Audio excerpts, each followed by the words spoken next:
So for our next section, we are going to again use the satin stitch to fill in this magenta color here. And instead of doing it on the diagonal like we did with the circle, we're just going to do it vertically and fill in this section with a nice smooth color. So let's get started. I kind of like to hold my piece on the side, so I'm coming up on one side and going in the other. This doesn't necessarily mean I'm going to hold my piece with the design always facing up though. So this way I'm going to hold it sideways, come up right at the edge of where this section starts, and then just go straight across to the other side.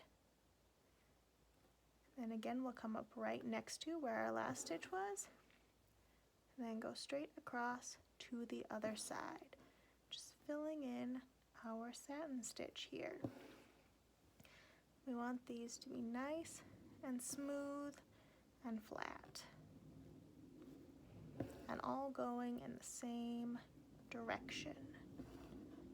If you have trouble keeping all of your stitches going in the same direction, you might find it's helpful to draw guidelines on here, and that will help you stay kind of along the same path here. We'll just work on filling this section in.